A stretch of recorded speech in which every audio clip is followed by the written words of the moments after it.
Saat ku memujimu, Rohmu bekerja. Saat ku menyembahmu, Kau bertata di atas pujian.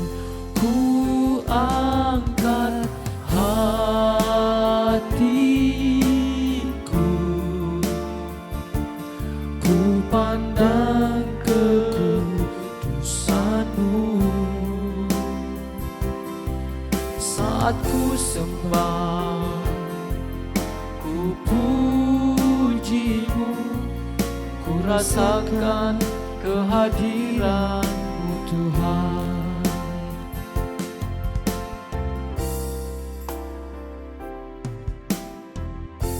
Saat ku menyembah-Mu, Roh-Mu bekerja.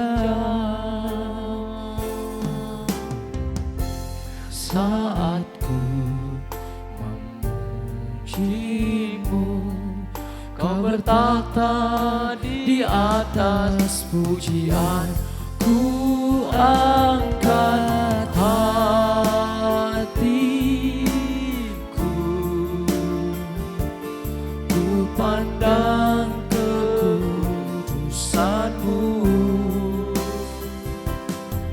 Saat ku sembah, ku puji-Mu, ku rasakan kehadiran-Mu Tuhan. Ku angkat hatiku,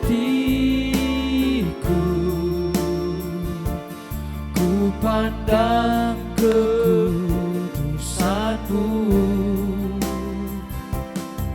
Saat ku sembah, ku puji-Mu, ku rasakan kehadiran-Mu Tuhan.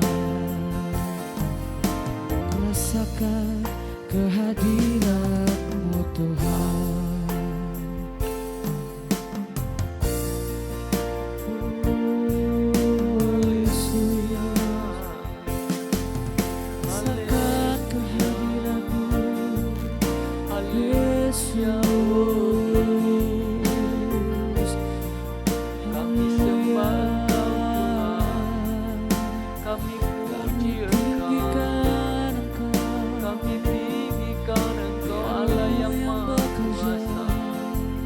Allah yang besar, Engkau hidup, Engkau yang ajaib, Yesus Tuhan, oh Engkau baik Tuhan, haleluya, tiada yang seperti haleluya, haleluya, haleluya.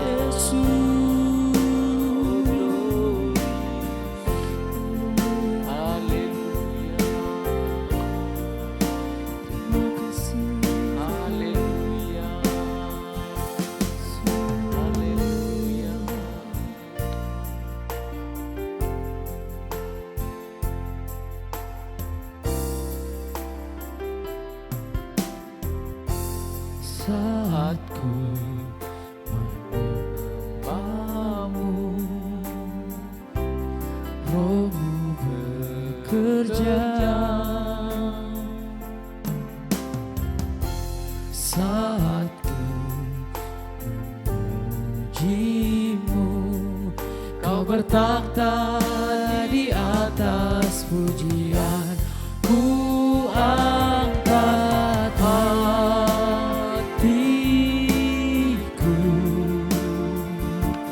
ku pandang kekudusan-Mu.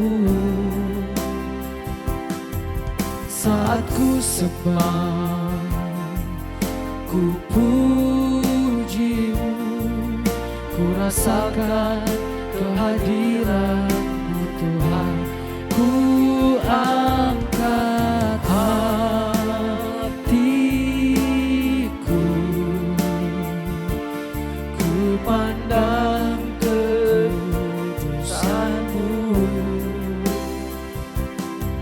saat ku sembah, ku pujimu, ku rasakan kehadiran-Mu Tuhan.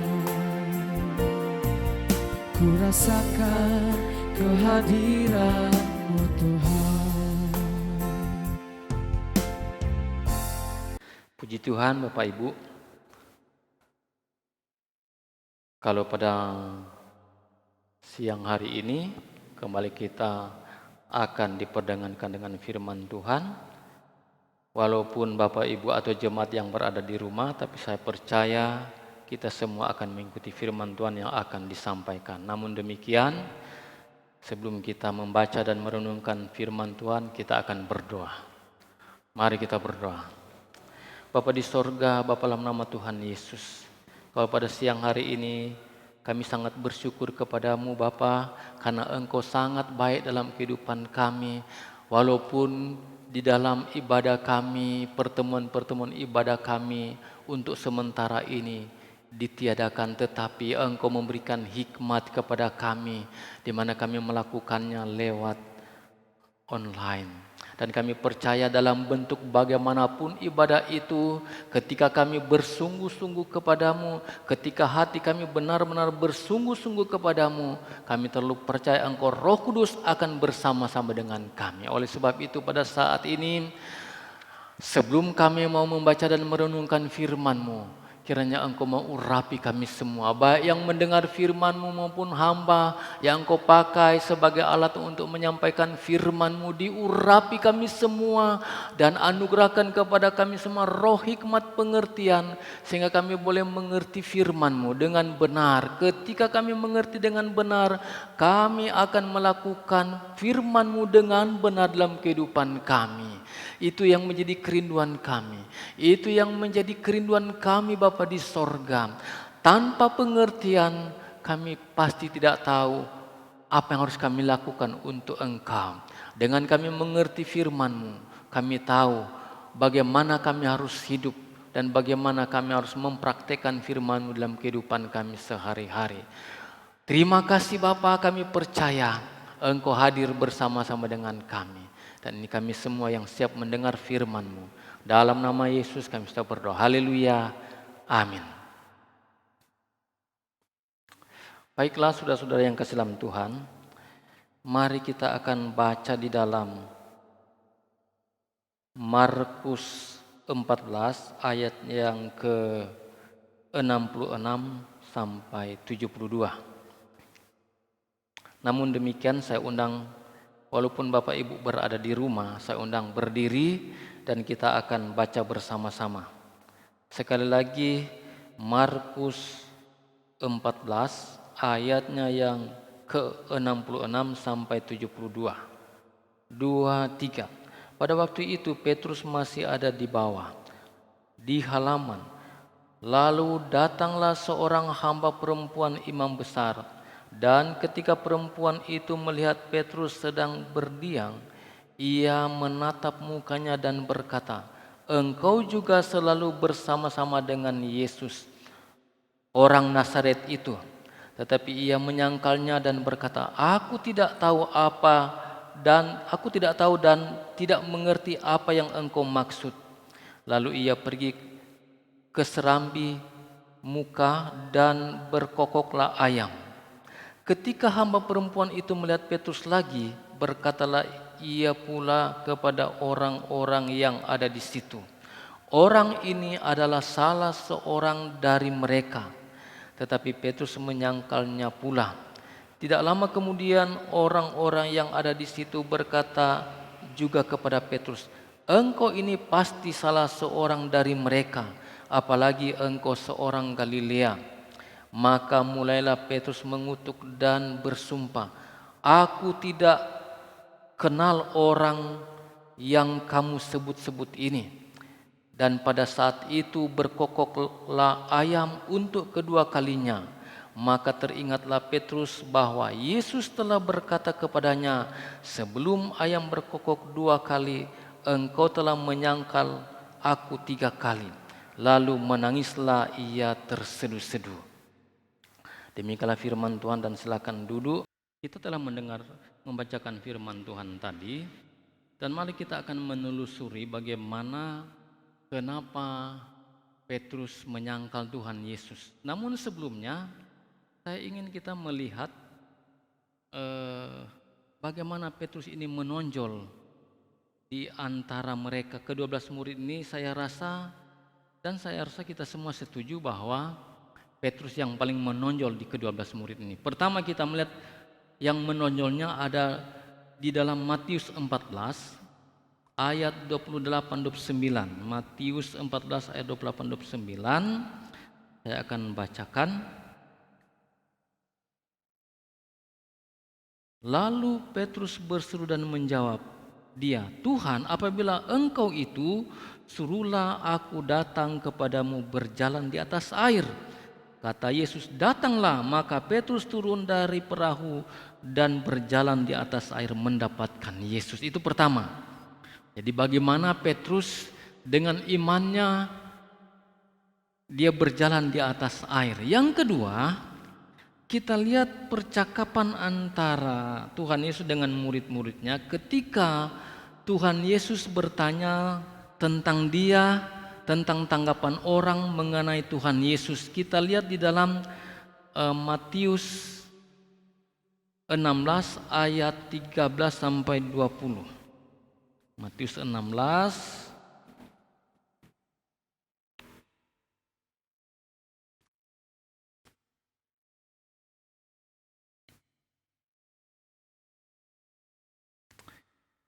saya akan bacakan. Setelah Yesus tiba di daerah Kaisaria Filipi, ia bertanya kepada murid-muridnya, "Kata orang, siapakah anak manusia itu?" Jawab mereka, "Ada yang mengatakan Yohanes Pembaptis, ada yang mengatakan Elia, dan ada pula yang mengatakan Yeremia atau salah seorang dari para nabi." Lalu Yesus bertanya kepada mereka, "Tetapi apa katamu, siapakah aku ini?" Maka jawab Simon Petrus, "Engkau adalah Mesias, Anak Allah yang hidup." Kata Yesus kepadanya, "Berbahagialah engkau Simon bin Yunus, sebab bukan manusia yang menyatakan itu kepadamu, melainkan Bapa-Ku yang di sorga." Dua ini yang menonjol kepada kepada Petrus.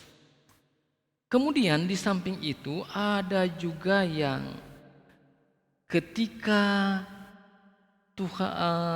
Tuhan Yesus mau mulai memberitakan penderitaannya, dia sampaikan bahwa dia akan menderita di hadapan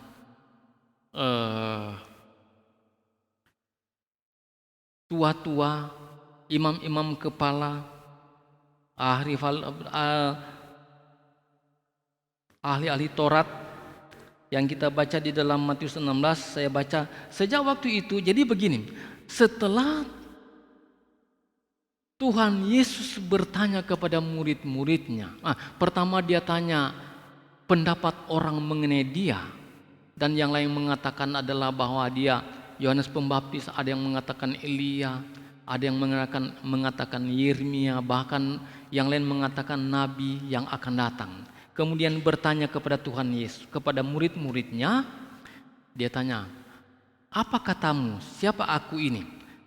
Si Petrus langsung menjawab, "Engkau adalah Mesias, Anak Allah."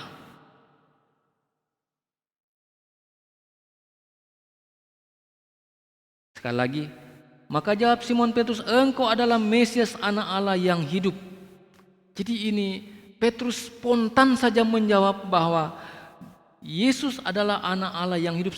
Sehingga apa kata Tuhan Yesus? "Berbahagialah engkau Simon bin Yunus, sebab bukan manusia yang menyatakan itu kepadanya, melainkan Bapa-Ku yang di sorga." Jadi setelah selesai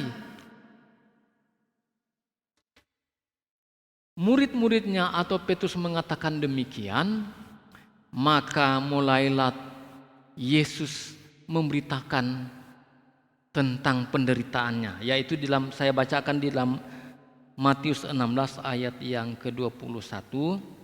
Bunyinya, sejak waktu itu Yesus mulai menyatakan kepada murid-muridnya bahwa ia harus pergi ke Yerusalem dan menanggung banyak penderitaan dari pihak tua-tua, imam-imam kepala dan ahli-ahli Taurat, lalu dibunuh dan dibangkitkan pada hari ketiga.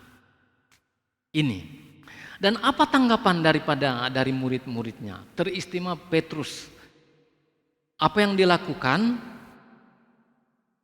Maka berkata Petrus menarik Yesus ke samping dan menegur dia. Katanya, Tuhan kiranya Allah menjauhkan hal itu. Tuhan kiranya menjauhkan hal itu.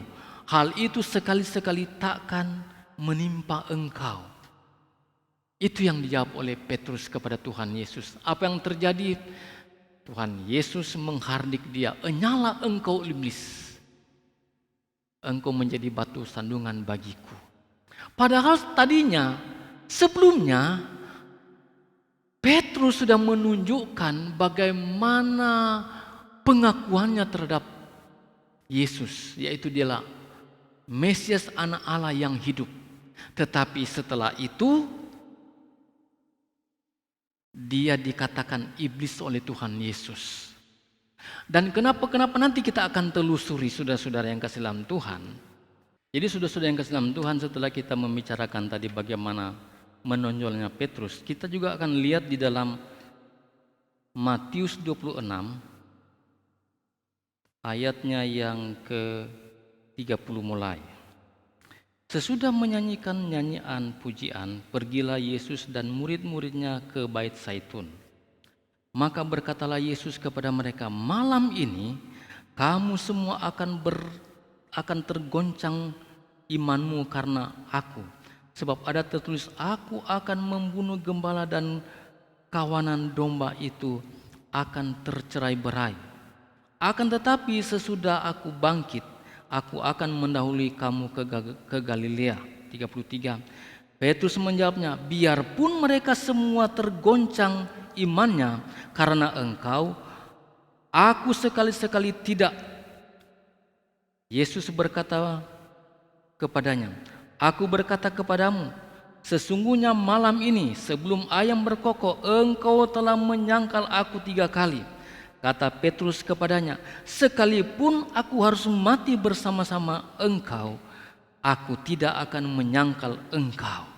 Begitu hebatnya Petrus menyampaikan bagaimana keteguhan hatinya.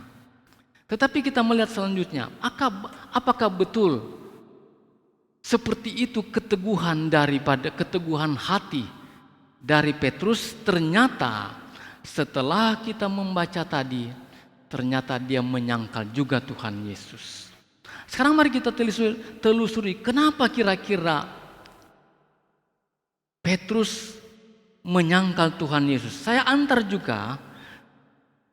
Mari kita lihat di dalam pengajaran Tuhan Yesus. Yang pertama, di dalam pemberitahuan tentang penderitaan Yesus di Markus 8. Kita baca di dalam Markus 8.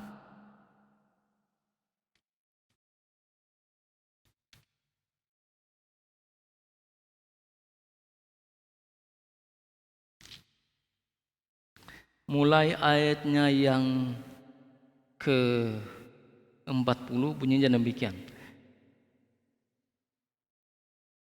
Bukan ya. Markus 8 ayat yang ke-31.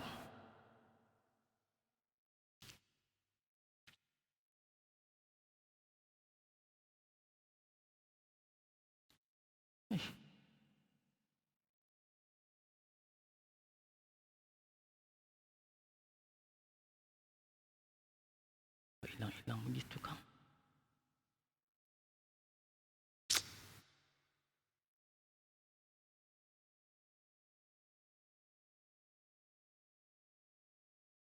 Ternyata di dalam Matius 16 ayat 1 yang saya sudah bacakan tadi, pemberitahuan pertama tentang penderitaan Yesus. Jadi itu pertama, Tuhan Yesus menyampaikan pemberitaannya. Dan yang kedua, dia sampaikan di dalam Markus 9 ayatnya yang ke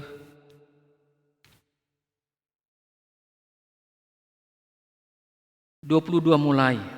Katanya, dan Yesus berkata, anak manusia harus menanggung banyak penderitaan dan ditolak oleh tua-tua, imam-imam kepala dan ahli-ahli Taurat, lalu dibunuh dan dibangkitkan pada hari ketiga.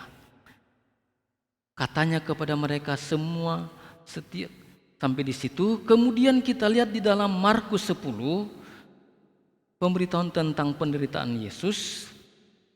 Jadi di dalam Markus ini, di dalam Markus ada 3 kali disampaikan tentang penderitaan Yesus, bahwa Yesus akan menderita. Sedangkan di Matius ada 4 kali. Di dalam Markus ini 3 kali disampaikan oleh Tuhan Yesus kepada murid-muridnya. Markus 10 ayat 32 mulai. Pemberitahuan ketiga tentang penderitaan Yesus. Yesus dan murid-muridnya sedang dalam perjalanan ke Yerusalem. Dan Yesus berjalan ke depan. Murid-muridnya merasa cemas dan juga orang-orang yang mengikuti dia dari belakang merasa takut. Sekali lagi Yesus memanggil ke-12 muridnya dan ia mulai mengatakan kepada mereka apa yang akan terjadi atas dirinya. Katanya, sekarang kita pergi ke Yerusalem dan anak manusia akan diserahkan kepada imam-imam kepala dan ahli-ahli Taurat, dan mereka akan menjatuhi dia hukuman mati, dan mereka akan menyerahkan dia kepada bangsa-bangsa yang tidak mengenal Allah, dan ia akan diolok-olokkan, diludahi, disesah dan dibunuh. Dan sesudah 3 hari ia akan bangkit dari antara orang mati. Saudara-saudara yang kekasih dalam Tuhan, kita melihat bagaimana Tuhan Yesus sebetulnya sudah berterus terang kepada murid-muridnya tentang penderitaannya, sampai dia katakan bahwa pada hari yang ketiga dia akan bangkit. Tetapi murid-muridnya tidak mengerti sama sekali. Mereka tidak mengerti apa yang disampaikan oleh Tuhan Yesus. Saya pikir begini saudara-saudara, kalau murid-muridnya mengerti apa yang disampaikan oleh Tuhan Yesus, ketika Tuhan Yesus itu ditangkap, walaupun mereka tercerai-berai, seperti yang telah dinubuatkan ketika gembala akan ditangkap dan domba-domba akan tercerai-berai, tetapi saya pikir mereka sudah tahu apa yang akan terjadi. Apa yang akan terjadi sesudah Tuhan Yesus akan ditangkap. Malahan ini saudara-saudara yang kesalahan Tuhan, kita lihat dalam firman Tuhan. Murid-muridnya justru kebingungan. Mereka tidak tahu apa-apa, mesti lari menyelamatkan diri masing-masing. Hanya Petrus yang mengikuti dia. Sampai di halaman imam kepala. Sudah-sudah yang kasih dalam Tuhan. Matius 13 ayat 19 bunyinya, kepada setiap orang yang mendengar firman tentang kerajaan sorga tetapi tidak mengertinya, datanglah si jahat dan merampas yang ditaburkan dalam hati orang itu. Itulah benih yang ditaburkan di pinggir jalan. Jadi lihat, ternyata ketika kita mendengarkan firman Tuhan dan kita tidak mengerti, iblis ambil itu firman. Nah sekarang jadi pertanyaan, kenapa kira-kira kita tidak mengerti? Apa memang kita tidak mengerti itu firman Allah atau karena kita tidak ada perhatian dalam firman itu yang disampaikan oleh siapa saja? Apakah ketika kita membacanya atau kita mendengarkan penyampaian dari hamba Tuhan? Tapi kalau menurut saya, pengalaman saya, kalau tidak mengerti, karena kita tidak buka hati kita untuk Tuhan, sehingga tidak mengerti. Dan barangkali juga kepada murid-murid ini, ketika bayangkan sudah 3 kali disampaikan oleh Tuhan Yesus bahwa dia akan menderita, dia akan dibunuh, dia akan dihina, dan dia akan bangkit di hari yang ketiga. 3 kali kalau di Markus. Sementara kalau di Matius 4 kali dia katakan. Tetapi sama sekali mereka tidak mengerti. Barangkali begini saudara-saudara, kalau mereka mengerti, mereka akan diskusikan apa yang akan terjadi dengan Tuhan Yesus nanti. Tetapi sama sekali tidak, mereka tidak membicarakan itu.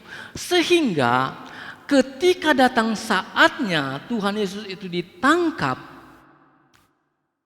mereka tidak tahu apa yang akan terjadi. Itulah akibatnya karena tidak mengerti firman Tuhan. Saya pikir begini saudara-saudara, kalau murid-muridnya mengerti apa yang disampaikan oleh Tuhan Yesus, bahwa dia akan menderita, dia akan dibunuh, kemudian dia akan bangkit di hari yang ketiga, pasti mereka tinggal menunggu 3 hari kemudian bahwa Yesus akan bangkit. Mereka akan cari, mereka akan pergi di kuburnya untuk mencari dia. Tetapi karena mereka tidak tahu apa-apa, mereka tidak mengerti, sehingga mereka dalam keadaan ketakutan. Malahan mereka berkumpul di satu tempat. Nanti Maria Magdalena datang memberitahu bahwa Tuhan Yesus sudah bangkit, tidak ada di kuburnya. Baru murid-muridnya bergerak, teristimewa Petrus, dia mendahului mereka semua. Dia sampai di kubur, memang Tuhan Yesus itu tidak ada. Karena apa saudara-saudara? Ini mereka tidak mengerti. Saudara, mari kita lihat di dalam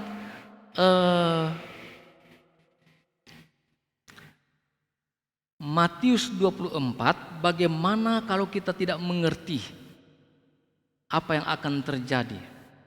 Matius 24 yang judulnya berjaga-jaga.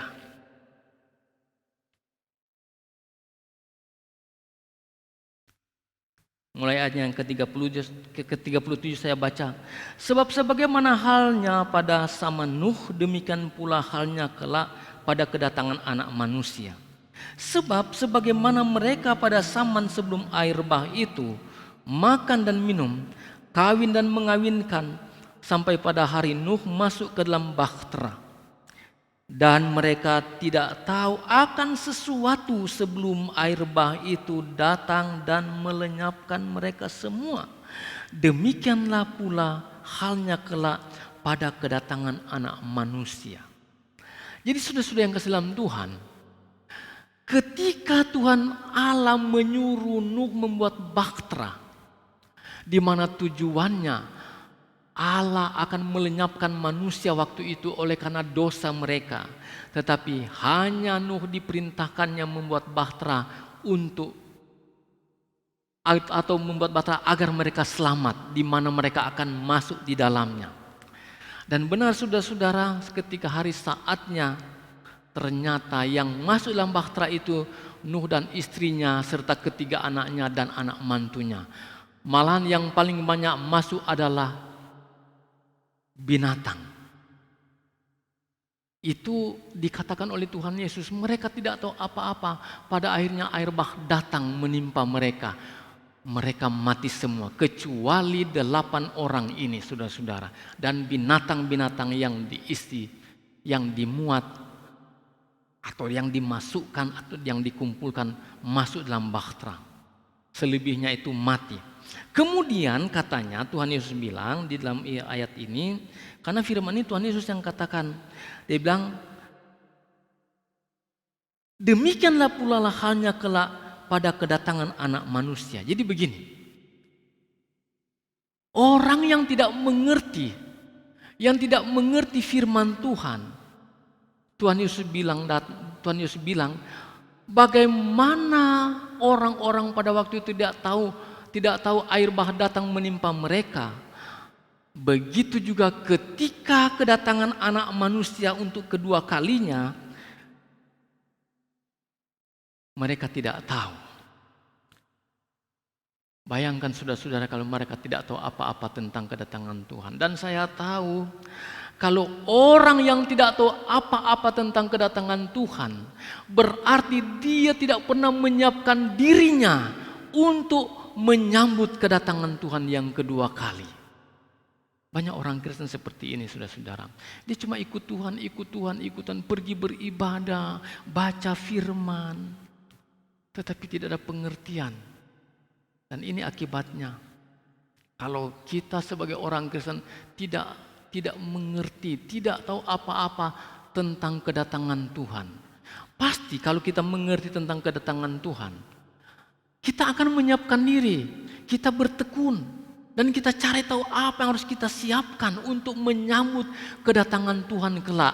Janganlah kita datang Tuhan Yesus datang kedua kali. Tetapi kita semua akan mati. Sebelum kita mati, tentu kita akan mempersiapkan kematian kita.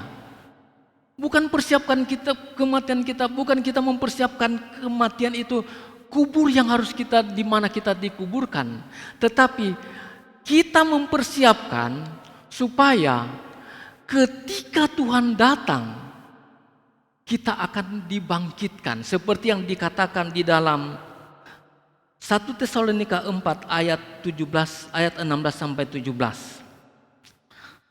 Tesalonika 4 ayat 16. Saya baca ayat 16. Sebab pada waktu tanda diberi, yaitu tanda waktu penghulu malaikat berseru dan sangkakala Allah berbunyi, maka Tuhan sendiri akan turun dari sorga dan mereka yang mati dalam Kristus akan lebih dahulu bangkit.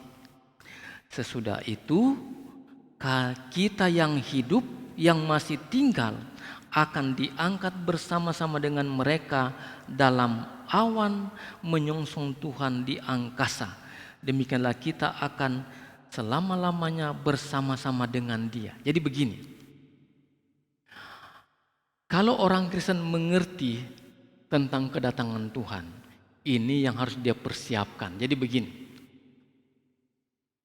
kalau kedatangan Tuhan itu kita sudah mati, berarti kita harus persiapkan, kita harus bangkit di saat kedatangan Tuhan yang kedua kali.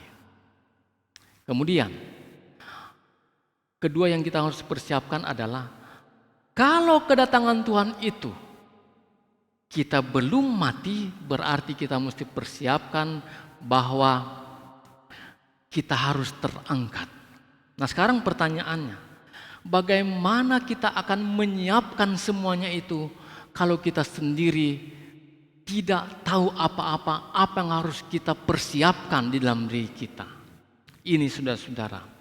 Jadi saudara-saudara yang kasih dalam Tuhan, kalau kita kembali kepada Petrus, karena para muridnya atau 12 muridnya tidak tahu apa yang akan terjadi waktu itu, ketika Tuhan Yesus itu ditangkap dan disalibkan, kemudian apa yang terjadi mereka tidak tahu.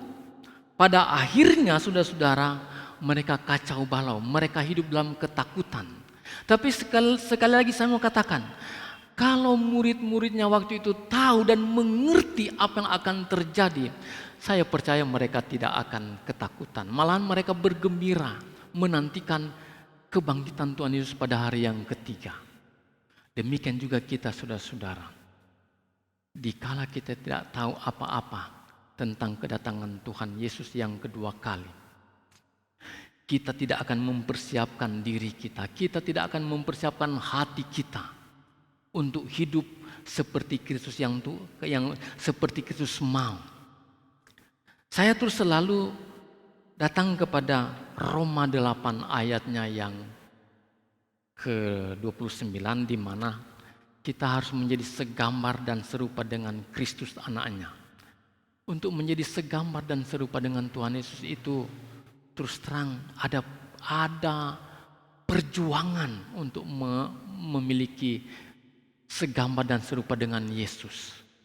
Ada harga yang harus kita bayar untuk mencapai itu. Berarti kita harus hidup memiliki karakter seperti Kristus, memiliki sikap hati seperti Kristus, dan memiliki tingkah laku seperti Kristus. Inilah salah satu perjuangan kita dalam kehidupan kita yang harus kita perjuangkan. Karena tidak mudah saudara-saudara. Tetapi ini hanya bagi mereka yang mengerti kehendak Tuhan. Saudara-saudara, di dalam Matius 7 ayat 21 dia katakan, bukan semua orang yang berseru-seru Tuhan, Tuhan akan masuk dalam kerajaannya, tetapi hanya bagi mereka yang melakukan kehendak Bapa di sorga. Yang mana tuh kehendak Bapa di sorga? Kita harus berdoa untuk musuh kita kalau kita ada musuh, atau orang yang membenci kita. Kita harus memberkati mereka. Kita harus mengampuni mereka. Kalau ada yang meminjam kepada kita, firman bilang, katanya tidak perlu kita mengharapkan kembali. Saudara-saudara, kalau ada yang menampar sebelah kiri, di sebelah pipi kita sebelah kanan, berilah sebelah kiri. Tetapi saudara-saudara, bukan dalam arti bahwa yang dimaksud adalah ketika orang menampar kita sebelah pipi kita sebelah kanan dan beri sebelah kiri, maksudnya kita sambut dengan kebaikan. Alangkah bodohnya kita kalau orang tampar kita sebelah kanan, di pipi sebelah kanan, dan kita balas sebelah kiri. Saya katakan itu bodoh, saudara-saudara. Tetapi maksud firman ini adalah kita balas kejahatan dengan kebaikan, saudara-saudara yang kasih dalam Tuhan. Tetapi hal ini hanya orang yang bisa mengerti kehendak Tuhan. Kalau dia tidak mengerti kehendak Tuhan, pasti dia tidak tahu apa-apa. Dia tidak akan melakukan seperti yang Tuhan mau. Saudara-saudara yang kasih dalam Tuhan, inilah perjuangan kita dalam Tuhan, bahwa kita harus mengerti dengan benar kehendak Tuhan. Nah, untuk mengerti bagaimana? Selalu saya mau katakan, untuk mengerti firman Tuhan, kita membaca dan mendengar firman Tuhan. Itu yang kita lakukan. Karena kalau kita tidak mengerti, saya bisa aransikan bahwa kita tidak akan menyiapkan diri kita, testimoni hati kita, sikap hati kita, tidak akan kita persiapkan untuk menantikan kedatangan Tuhan yang kedua kali. Janganlah kita akan tertinggal. Janganlah kita akan menjadi bodoh seperti murid-murid ini. Sudah diberitahu 3 kali. Tetapi oleh karena mereka tidak ada perhatian, setelah datang tiba saatnya, benar-benar mereka kacau balau. Mereka hidup dalam ketakutan. Sudah-sudah yang kasih dalam Tuhan, yang saya baca dalam buku, ketika Tuhan Yesus datang kedua kali dan mereka yang sudah terangkat, mereka yang tertinggal, terjadi kekacauan yang sangat dahsyat yang belum pernah terjadi. Masing-masing mencari anggota keluarganya, dia mencari istrinya yang sudah terangkat, dia mencari suaminya yang sudah terangkat, dia mencari anaknya yang sudah terangkat, dia mencari saudara-saudaranya yang sudah terangkat. Jadi masing-masing mencari anggota keluarganya sampai terjadi kekacauan pada waktu itu. Ini kalau kita tidak mengerti, kita akan alami. Tapi kalau kita mengerti maksud kehendak Tuhan, kalau kita mengerti apa yang akan terjadi ketika Tuhan Yesus datang kedua kali, pasti kita akan mempersiapkan diri kita. Tetapi kalau kita tidak akan mengerti, kita akan hidup sepuas hati kita. Kita menikmati dunia ini, kita menikmati kesenangan daging, kesenangan hati, dan tidak pernah memperhatikan kehendak Tuhan di dalam kehidupan kita. Pasti kita akan alami seperti itu, saudara-saudara yang kasih dalam Tuhan. Pasti. Oleh sebab itu lewat firman ini menjadi contoh bagi kita. Jangan kita menjadi seperti murid-murid Tuhan Yesus, tidak mengerti pada waktu itu. Tapi syukur saudara-saudara, Petrus waktu itu dia langsung menyesal dan dia balik datang kepada Tuhan. Dan pada akhirnya dia yang hebat di antara mereka setelah ketuangan Roh Kudus, ketuangan Roh Kudus, Petrus waktu itu bisa berkhotbah dan ada 3.000 orang yang dibaptis. Karena dia kembali dan kuasa ketika Tuhan Yesus membuka pikiran mereka, mereka mengerti firman Tuhan. Demikian juga kalau kita kalau kita ada niat untuk mengerti firman Tuhan, saya percaya Tuhan pasti akan menolong kita karena Dia telah mengirim Roh-Nya buat kita untuk menolong kita, menjadi penolong kita. Dia akan buat kita mengerti, asalkan kita ada niat, ada satu keinginan, ada satu gairah untuk mengerti kehendak Tuhan. Tapi ketika kita tidak mengerti, ketika kita tidak ada gairah, tidak ada niat, tidak ada keinginan untuk mengerti firman Tuhan, kita itu yang disebut nanti kita tidak akan menyiapkan diri kita untuk kedatangan Tuhan yang kedua kali. Demikianlah firman Tuhan, kiranya firman Tuhan ini dapat termotivasi kita untuk menyiapkan bagaimana kedatangan Tuhan sehingga kita mengerti dan apa yang harus kita lakukan untuk Tuhan. Amin. Mari kita berdoa, namun sebelumnya kita akan menyembah Dia.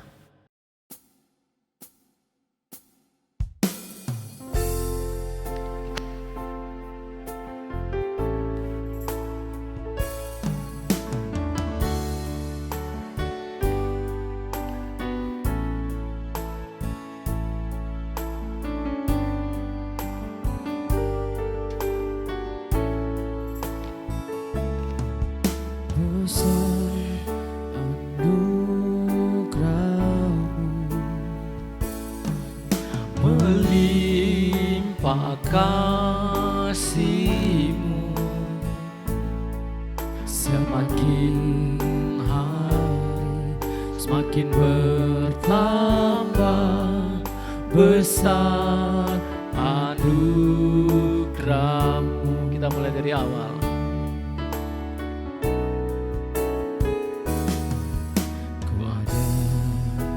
Sebagaimana ku ada, berdiri menghadap takhta-Mu Bapa,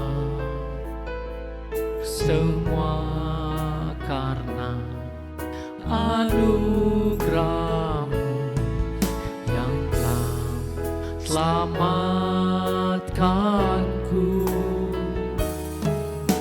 hidup dalam segala kelimpahan,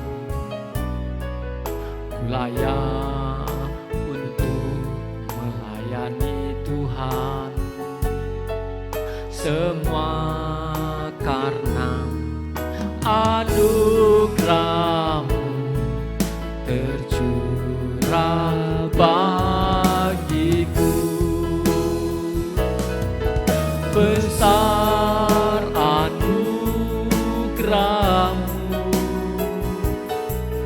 melimpah kasih, semakin hari semakin bertambah besar anugerah-Mu, besar anugerah-Mu, besar anugerah-Mu, melimpah kasih-Mu, semakin hari semakin bertambah besar anugerah-Mu. Semakin hari semakin hari semakin bertambah besar anugerah-Mu. Kita sembah Dia, haleluya, oh glory, haleluya, haleluya, haleluya. Terpuji nama-Mu Tuhan, Allah yang kudus, Allah yang maha kuasa. Engkau besar, Engkau ajaib, Engkau yang maha kuasa dalam kehidupan kami. Engkau yang kami sembah, Allah yang Alfa dan Omega, yang awal dan yang akhir. Haleluya. Terima kasih, terima kasih Bapa, Engkau menyelamatkan kami. Terima kasih Engkau menganugerahkan keselamatan bagi kami. Terima kasih Engkau membuat kami mengerti kehendak-Mu. Haleluya, oh glory. Haleluya, kami rindu hadirat-Mu. Kami rindu jamaat-Mu. Kami rindu kehadiran-Mu. Haleluya, haleluya, haleluya. Glory, glory, haleluya, haleluya.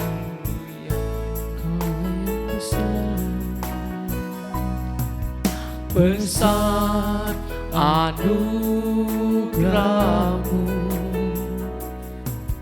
melimpah kasih-Mu, semakin hari semakin bertambah besar anugerah-Mu. Haleluya, glory, glory, haleluya, haleluya. Terima kasih Bapa, terima kasih Yesus. Sungguh Engkau sangat baik dalam kehidupan kami. Engkau berterus terang kepada kami bagaimana dalam kehidupan kami ini, ketika kami tidak mengerti apa-apa tentang Engkau, sungguh kami akan binasa. Tetapi ketika kami mengerti Engkau, tentang Engkau dan tentang firman-Mu dan tentang apa yang akan terjadi nanti, kami tahu apa yang harus kami lakukan. Lewat tuntunan daripada Roh Kudus, pasti kami akan melakukan apa yang menjadi kehendak-Mu. Pasti kami akan hidup seperti apa yang menjadi kemauan Bapa di sorga. Pasti kami akan hidup hanya melakukan kehendak Bapa di sorga lewat tuntunan daripada Roh Kudus. Tetapi ketika kami tidak tahu apa-apa tentang Engkau, pasti kami akan hidup kami akan hidup menurut keinginan kami sendiri, menurut keinginan-keinginan dunia ini, kesenangan-kesenangan dunia ini, menurut kesenangan-kesenangan hati kami, hati daging kami ini. Karena kami tidak tahu apa-apa tentang kedatangan-Mu yang kedua kali. Kami tidak tahu apa-apa yang harus kami persiapkan, bagaimana kami harus hidup, bagaimana kami harus bersikap, bagaimana seharusnya sikap hati kami yang benar di hadapan-Mu. Terima kasih Tuhan kalau pada saat ini Engkau mengingatkan kami. Kami harus mengerti firman. Karena kalau kami tidak mengerti firman, setiap kali kami mendengarkan firman, firman-Mu itu hanya dicuri oleh iblis. Tidak akan tersisa dalam kehidupan kami, dalam hati kami. Dan karena tidak ada firman dalam kehidupan kami, kami tidak akan hidup menurut kehendak-Mu. Firman-Mu tidak ada dalam kehidupan kami. Oleh sebab itu tolong kami senantiasa Bapa di sorga. Kerinduan kami selalu bersama-sama dengan Engkau. Kami selalu berjalan bersama-sama dengan Engkau Roh Kudus. Oleh sebab itu kami selalu mengundang Engkau dalam kehidupan kami. Terima kasih Bapa. Terpuji-pujilah nama-Mu kekal sampai selama-lamanya. Inilah yang menjadi doa kami Bapa. Kiranya kami yang telah mendengarkan firman-Mu telah dianugerahkan roh hikmat pengertian. Sehingga mulai saat ini kami tidak akan hidup sembarangan lagi. Tapi kami akan menyiapkan diri kami agar supaya ketika sebelum kedatangan-Mu yang kedua kali, kami sudah Engkau panggil pulang. Dan saat Engkau datang kedua kali, kami akan dibangkitkan. Atau ketika Engkau datang kedua kali, dan kami belum dipanggil pulang oleh Engkau ya Bapa di sorga, kami akan dibangkitkan bersama-sama dengan Engkau. Dan kami akan terangkat bersama-sama dengan Engkau. Itu yang menjadi kerinduan kami. Terima kasih Tuhan, terima kasih. Terpuji-pujilah nama-Mu kekal sampai selama-lamanya. Bapa di sorga, kami berdoa Engkau melihat apa yang sedang terjadi keadaan sekarang ini. Bukan hanya di negara kami, tetapi seluruh dunia mengalami pandemik ini, COVID-19. Tapi kami terlalu percaya yang percaya kepadamu, dan yang hidup menurut kehendak-Mu, menurut kehendak firman-Mu, pasti Engkau selalu bersama-sama dengan semua umat-Mu. Dan pasti apa yang menjadi kebutuhan kami, Engkau tetap akan penuhi dalam kehidupan kami. Ada saja cara Engkau menolong kami.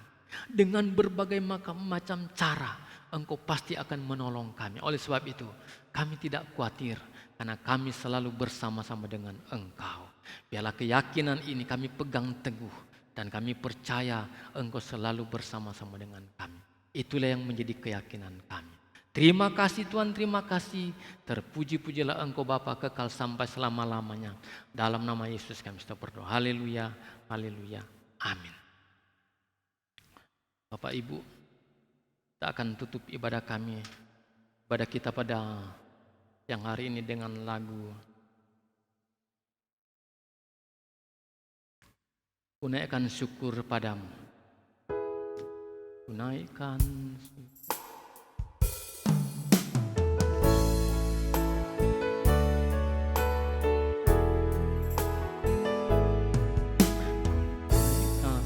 syukur. Padamu Yesus, ku sembah sujud kepadamu Tuhan, di hadapan tahta kemuliaan-Mu, ku tinggikan, ku agungkan selama segala puji syukur bagimu,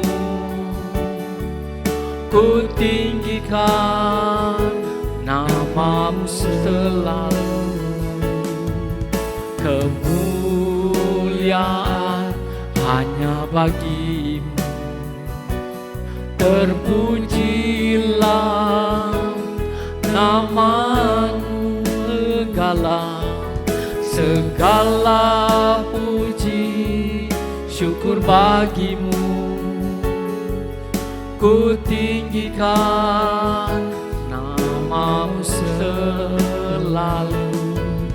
Kemuliaan hanya bagimu, terpujilah nama-Mu segala puji syukur bagimu, ku tinggikan nama-Mu selalu. Kemuliaan hanya bagimu, terpujilah nama-Mu, terpujilah nama-Mu. Terima kasih Bapa di sorga. Kami telah memuji Engkau, menyembah Engkau, kami telah mendengarkan firman-Mu. Dan kiranya ya Bapa di sorga, pujian dan penyembahan kami boleh layak di hadapan dan boleh menyenangkan hati-Mu. Dan firman-Mu menjadi pegangan bagi kami, di mana kami harus mengerti tentang Engkau, tentang firman-Mu, tentang kerajaan sorga, tentang Engkau sendiri kami harus tahu. Ketika kami tahu, pasti kami akan hidup seperti yang Engkau mau menurut firman. Itulah yang menjadi kerinduan kami. Terima kasih Tuhan, terima kasih. Terpuji-pujilah nama-Mu dari selama-lamanya sampai selama-lamanya. Mari jemaat kita angkat tangan dan menerima berkat. Terimalah berkat dari Allah Bapa yang Maha Kuasa, berkat kasih sayang daripada Yesus Kristus, dalam tuntunan daripada Roh Kudus, mulai hari ini sampai selama-lamanya, sampai Tuhan datanglah. Mari semua yang percaya kita sama-sama katakan, amin. Shalom Jemaat Tuhan. Saya yakin kita semua diberkati dengan firman Tuhan yang telah disampaikan. Sebagai warga negara Indonesia yang baik, kita harus terus mendukung pemerintah kita untuk memutus rantai penyebaran virus COVID-19 dengan cara stay at home atau physical distancing. Oleh karena itu, untuk setiap peribadatan kita, baik ibadah raya maupun ibadah keluarga, akan tetap kita adakan secara online di rumah masing-masing. Anda dapat mengaksesnya melalui YouTube channel GBI Sola Gracia.